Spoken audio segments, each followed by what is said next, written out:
Genesis chapter 21. Now the Lord was gracious to Sarah, as he had said, and the Lord did for Sarah what he had promised. Sarah became pregnant and bore a son to Abraham in his old age, at the very time God had promised him. Abraham gave the name Isaac to the son Sarah bore him. When his son Isaac was 8 days old, Abraham circumcised him, as God commanded him.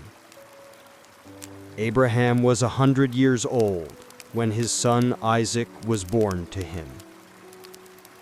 Sarah said, "God has brought me laughter, and everyone who hears about this will laugh with me." And she added, "Who would have said to Abraham that Sarah would nurse children? Yet I have borne him a son in his old age." The child grew and was weaned, and on the day Isaac was weaned, Abraham held a great feast. But Sarah saw that the son whom Hagar the Egyptian had borne to Abraham was mocking.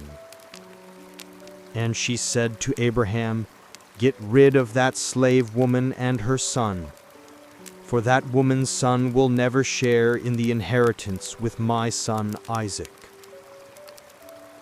The matter distressed Abraham greatly, because it concerned his son. But God said to him, "Do not be so distressed about the boy and your slave woman. Listen to whatever Sarah tells you, because it is through Isaac that your offspring will be reckoned. I will make the son of the slave into a nation also, because he is your offspring." Early the next morning, Abraham took some food and a skin of water and gave them to Hagar. He set them on her shoulders and then sent her off with the boy. She went on her way and wandered in the desert of Beersheba. When the water in the skin was gone, she put the boy under one of the bushes. Then she went off and sat down about a bowshot away. For she thought, "I cannot watch the boy die." And as she sat there, she began to sob.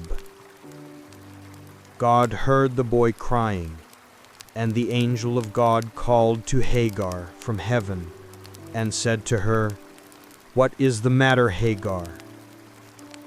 Do not be afraid. God has heard the boy crying as he lies there.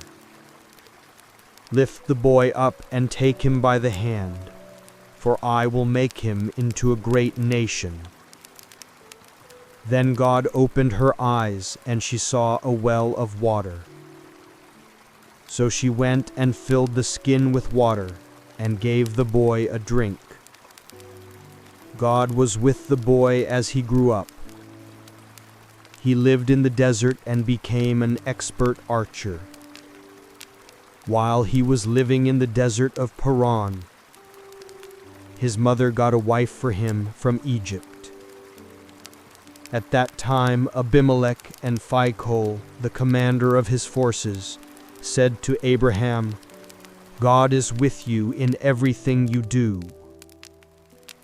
Now swear to me here before God that you will not deal falsely with me or my children or my descendants. Show to me and the country where you now reside as a foreigner the same kindness I have shown to you." Abraham said, "I swear it." Then Abraham complained to Abimelech about a well of water that Abimelech's servants had seized. But Abimelech said, "I don't know who did this. You did not tell me, and I heard about it only today." So Abraham brought sheep and cattle and gave them to Abimelech, and the two men made a treaty Abraham set apart 7 ewe lambs from the flock. And Abimelech asked Abraham, "What is the meaning of these 7 ewe lambs you have set apart here?" He replied, "Accept these 7 lambs from my hand, as a witness that I dug this well." So that place was called Beersheba, because the 2 of them swore an oath there. After the treaty had been made at Beersheba, Abimelech and Phicol, the commander of his forces, returned to the land of the Philistines. Abraham planted a tamarisk tree in Beersheba, and there he called on the name of the Lord, the eternal God. And Abraham stayed in the land of the Philistines for a long time.